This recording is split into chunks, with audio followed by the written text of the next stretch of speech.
Rain pelted my face as security gripped my elbows, marching me across the parking lot like a criminal. Through the glass walls of the break room, I could see them all raising crystal flutes, laughing around her. Brooke, with her perfect smile and Harvard degree. Colorful balloons bobbed against the ceiling tiles, while my personal items sat pathetically in a soggy cardboard box under my arm. I caught Elton's eye, my boss of 3 years, as he lifted his glass higher in a theatrical toast. His mouth formed words I could read even through the streaked glass and pouring rain. She'll fix your mess. 3 years.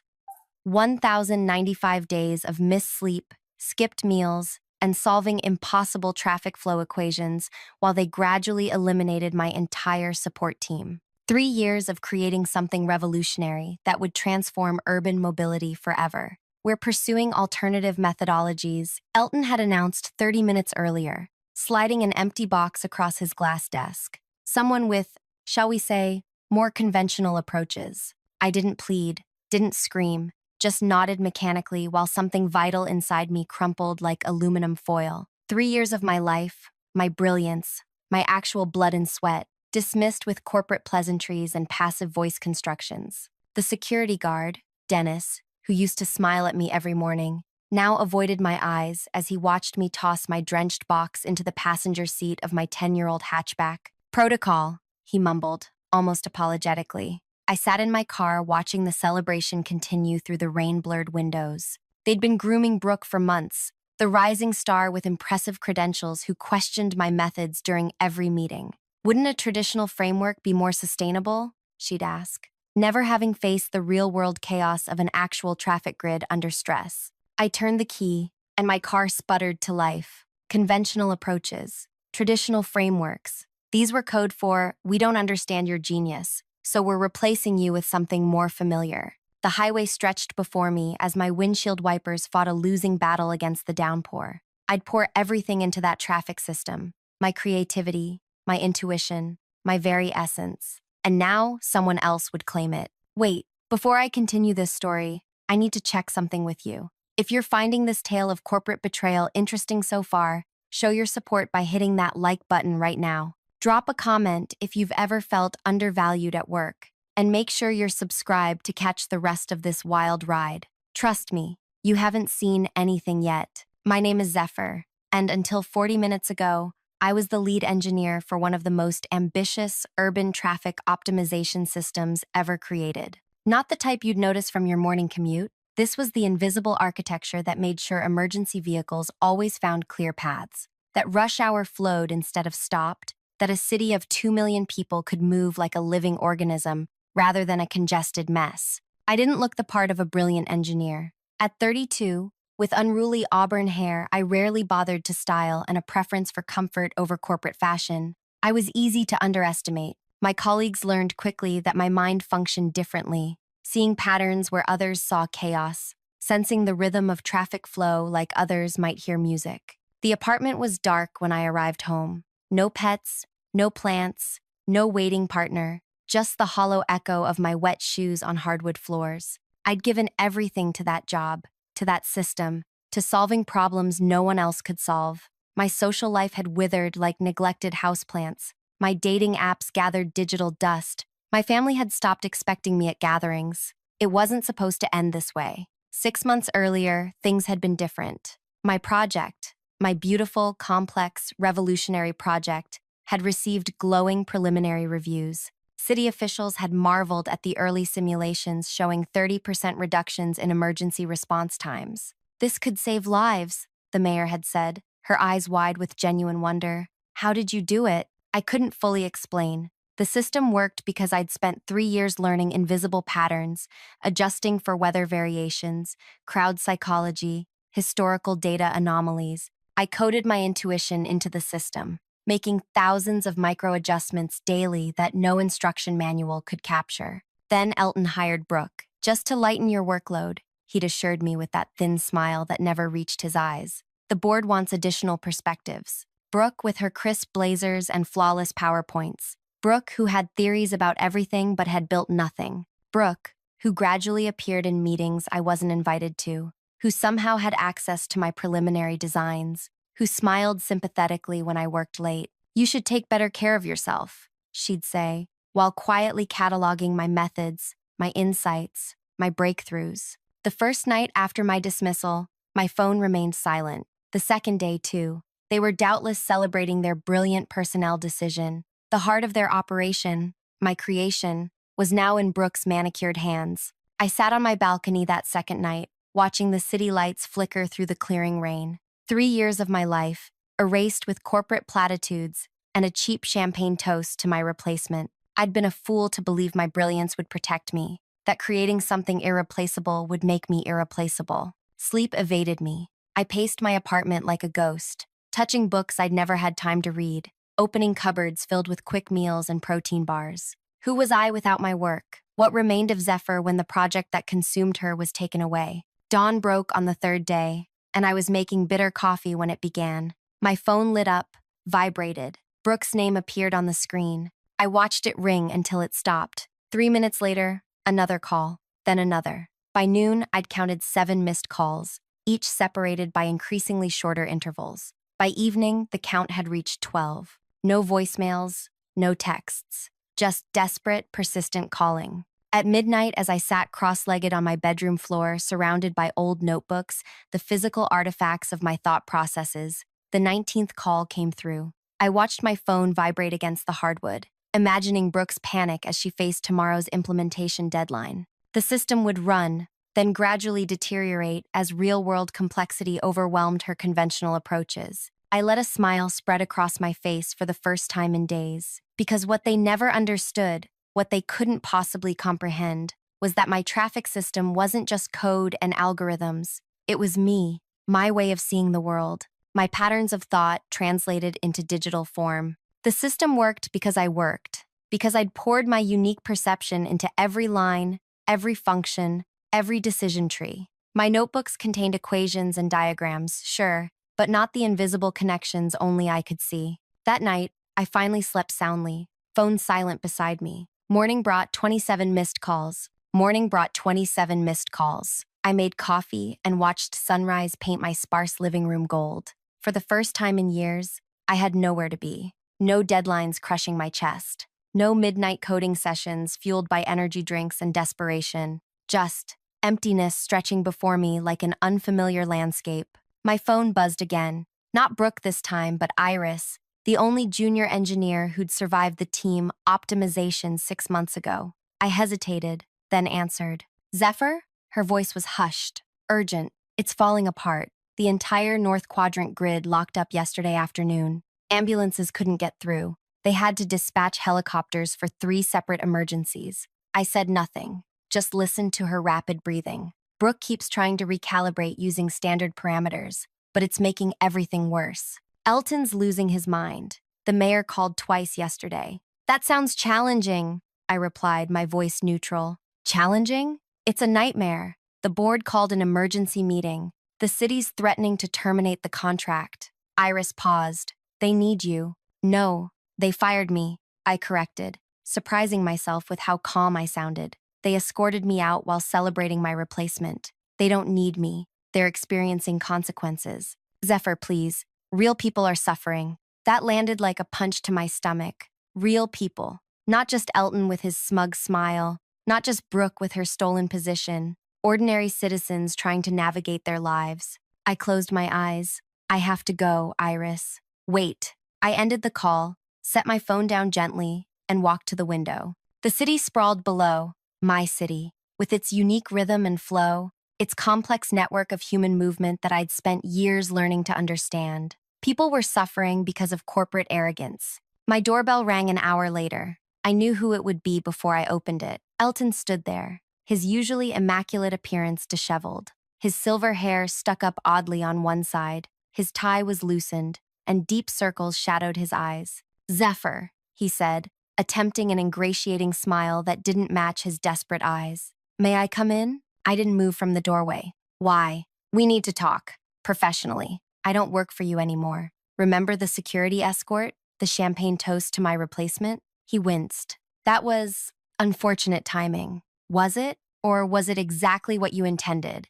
To humiliate me on my way out? Look, we're facing some technical challenges with the implementation. Brooke is brilliant, but she's encountering some unexpected variables in your architecture. I leaned against the doorframe. My mess, you mean? Isn't that what you called it while raising your glass? His facade cracked slightly. I never said. I read lips, Elton. A skill I developed during all those meetings where you talked over me. He straightened, switching tactics. The city is experiencing severe disruption. Emergency services are compromised. This is bigger than professional disagreements. True, I nodded. Sounds like an excellent opportunity for Brooke to demonstrate those conventional approaches you were so excited about. Zephyr, please, we're prepared to offer you a consulting contract. Triple your former salary. Just help us stabilize the system. I studied the man who'd dismissed 3 years of my life as a mess, who'd watched me be escorted out like a criminal, who'd toasted my replacement before my desk was even cold. No, just like that? Just like that. The same way you fired me. His face hardened. This isn't about your wounded pride. Lives are literally at stake. They always were. That's why I worked 60-hour weeks perfecting that system while you cut my team to improve quarterly numbers. That's why I missed my sister's wedding, optimizing emergency vehicle routing. That's why I skipped holidays and vacations and sleep. My voice remained steady. You never cared about lives when it was me sacrificing everything for them. I'll go to the board, he threatened. I'll make sure you never work in this industry again. I smiled then. Go ahead. Tell them exactly how badly you mismanaged this transition. Explain why you fired the one person who understood the system without ensuring knowledge transfer. I'm sure they'll be impressed with your leadership.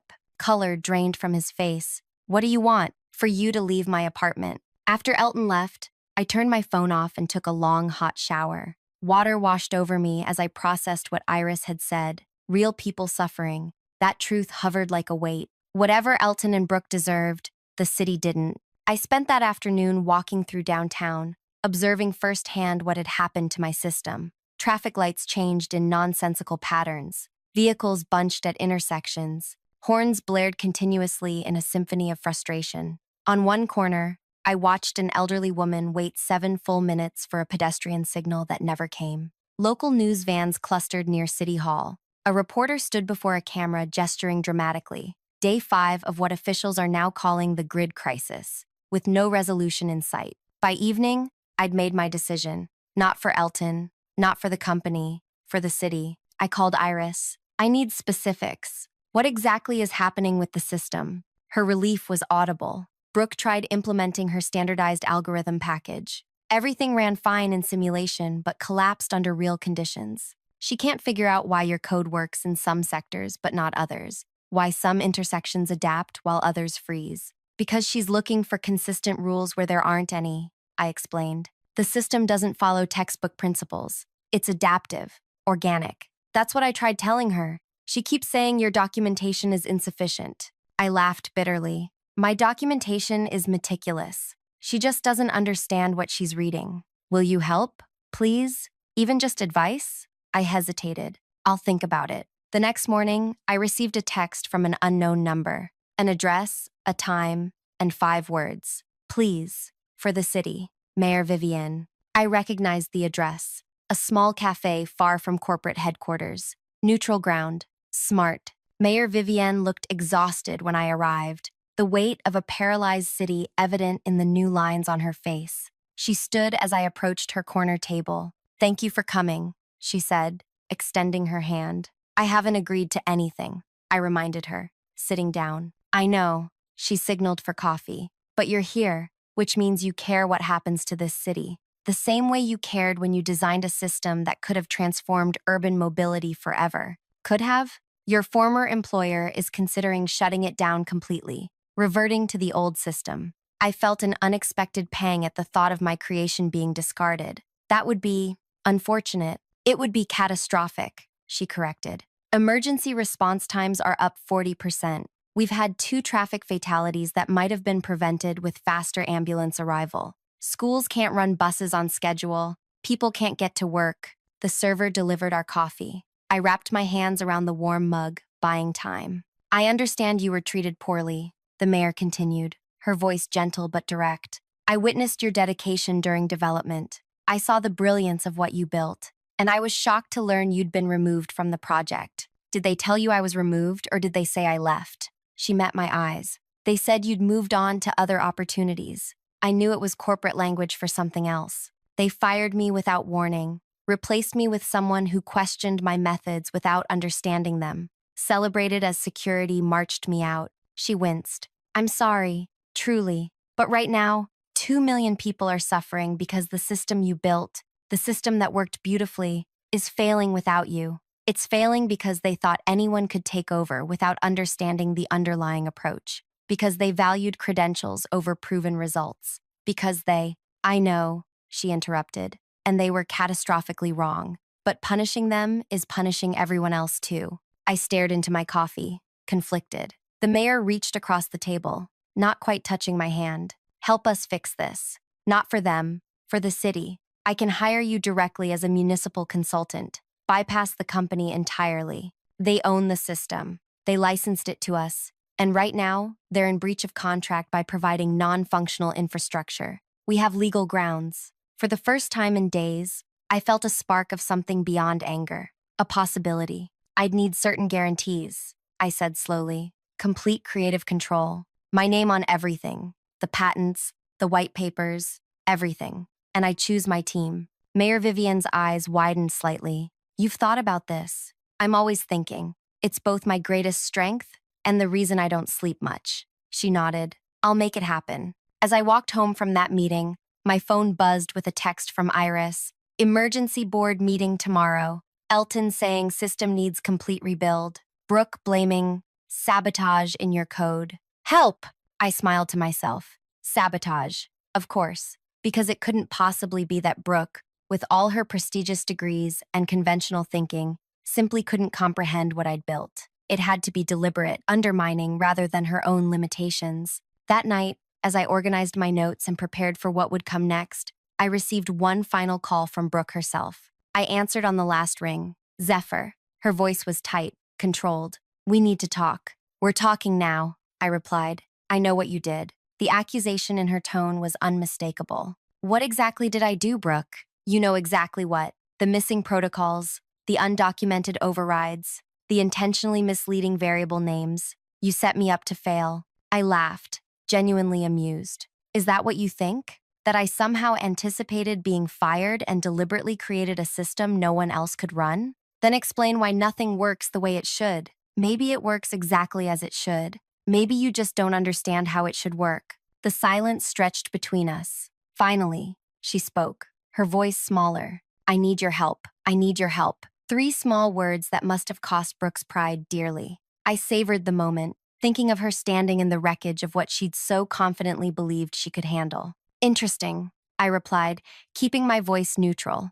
A week ago, you were explaining to the board how my approach was needlessly complicated. I was wrong, she admitted, the words tight and clipped. The system it's beyond conventional understanding. No, it's beyond your understanding. There's a difference. Her breathing changed, a sharp inhale that told me she was struggling to maintain composure. People are suffering, Zephyr. Whatever you think of me, they don't deserve this. The same argument the mayor had made, the same moral weight pressed upon my shoulders. I'll meet with you, I said finally. Not at the office. The public library, main branch, 3rd floor study room, 10 tomorrow morning. Thank you, she breathed. I'll bring everything. Don't bring anything, I interrupted. No laptops, no tablets, just yourself and a pen. I ended the call and stood by my window, watching night settle over the struggling city. Streetlights blinked on in irregular patterns where my system should have been coordinating them perfectly with traffic flow. In the distance, sirens wailed. Another emergency vehicle fighting through congestion my system should have cleared. Sleep evaded me that night, not from stress, but from ideas flowing too rapidly to contain. By dawn, I'd filled a fresh notebook with calculations, diagrams, and a plan that went far beyond fixing what was broken. The library was nearly empty when I arrived. Brooke was already there, sitting rigidly in the study room, hair pulled back severely, dark circles shadowing her eyes. For a moment, I almost felt sympathy. Almost. Thank you for coming, she said, standing as I entered. I set my notebook on the table. Let's be clear. I'm not here to save your career. I understand. Do you? You took my job. You celebrated while security escorted me out. You told everyone you could fix my mess. She had the decency to look away. It wasn't. I didn't know they were letting you go that day. But you knew they were letting me go. Her silence was confirmation enough. Tell me what's happening with the system, I said, opening my notebook. For the next hour, Brooke detailed the cascading failures. The more she spoke, the more evident it became that she'd attempted to impose textbook solutions on my organic architecture, like trying to control a living ecosystem with mechanical rules. It's not rational, she concluded, frustration evident. Sectors that should behave identically respond completely differently to the same inputs. Because they're not identical, each sector has its own personality. Traffic grids don't have personalities. Mine do. I turned my notebook toward her. You're treating the system like it's built on static algorithms when it's actually responsive to thousands of subtle variables you're not even measuring. She stared at my diagrams. This isn't in any of the documentation, because it can't be documented in traditional ways. It's not about rules, it's about relationships between factors that most engineers don't consider important. Confusion creased her brow. Like what? Like the fact that the North Quadrant moves differently on baseball game days, even when accounting for stadium traffic, because drivers' psychology changes. Or that the downtown grid needs different timing when it rains, because pedestrians create unique patterns depending on where awnings are located. That's impossible to systematize, not impossible, just beyond conventional approaches. I closed my notebook, which is why you're failing. Her face hardened. So you'll help?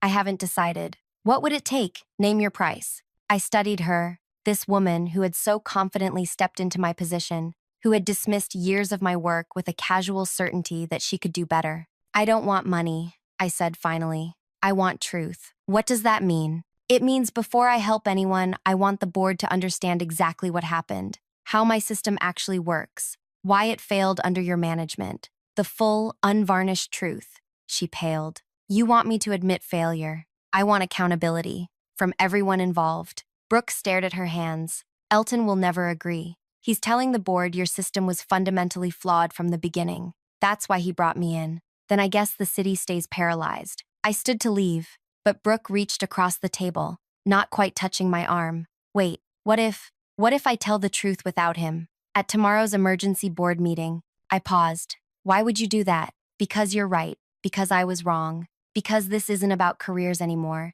It's about responsibility. I didn't entirely believe her sudden moral clarity, but I nodded anyway. Tomorrow's meeting. I'll be watching what happens very carefully. As I left the library, my phone rang. Mayor Vivienne. I've secured approval for your consulting contract, she said without preamble. Direct with the city, bypassing the company entirely. You can start immediately. There's something happening tomorrow first, I replied. A board meeting I need to see the results of. A board meeting I need to see the results of. We don't have time for corporate politics, Zephyr. The situation is deteriorating hourly. 24 hours won't make a difference to the structural problems, but it might make all the difference to what happens after we fix them. As a pause. You have a plan. I always have a plan. Some are just less conventional than others. That evening, Iris called again. Brooke's been in closed-door meetings all afternoon. Something's happening. Good, I replied. Is it? Elton's telling everyone the entire project needs to be scrapped.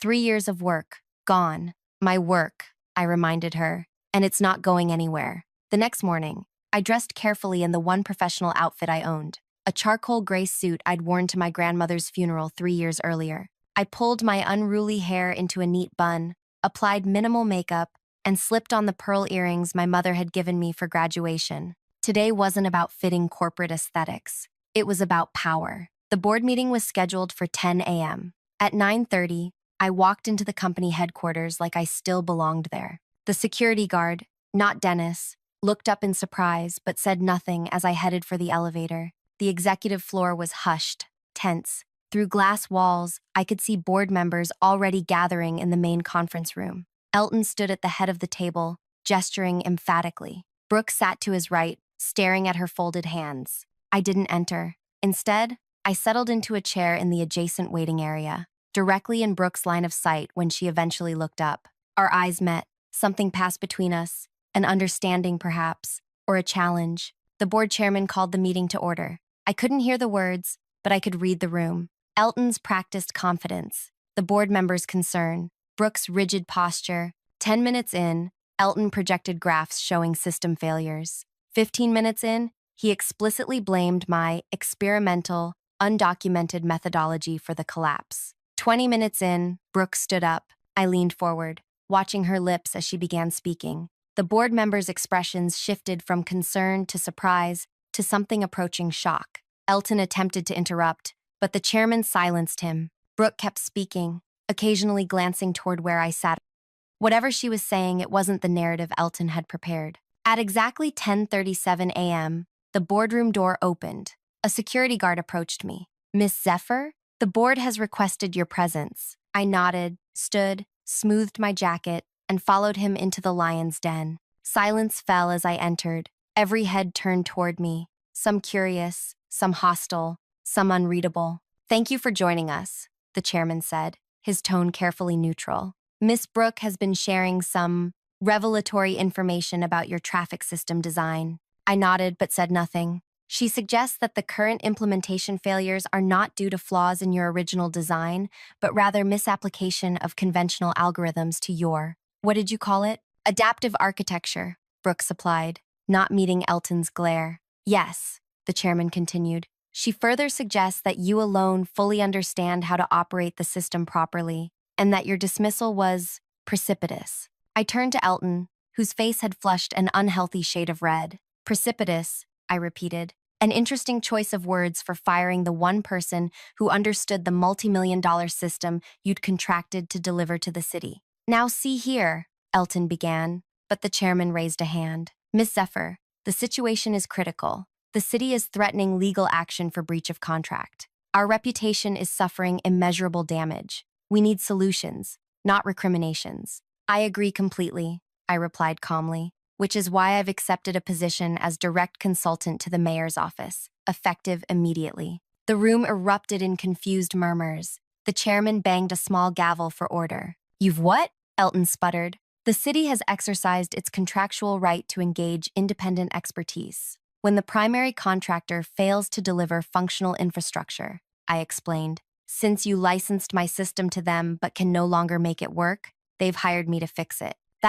You can't," Elton stammered. "Actually, she can," interrupted a new voice. Mayor Vivienne stood in the doorway, flanked by her legal counsel. "As of 9 o'clock this morning, the city has formally notified your company of material breach. We're exercising our right to engage Miss Zephyr directly." The chairman's expression darkened. "This is highly irregular. So was firing the creator of a proprietary system without ensuring knowledge transfer," the mayor replied smoothly. "But here we are. My system will be fully operational within 72 hours, I added, "under my direct management, with my own team." "Your team?" Elton laughed harshly. "You don't have a team." "I will," I countered.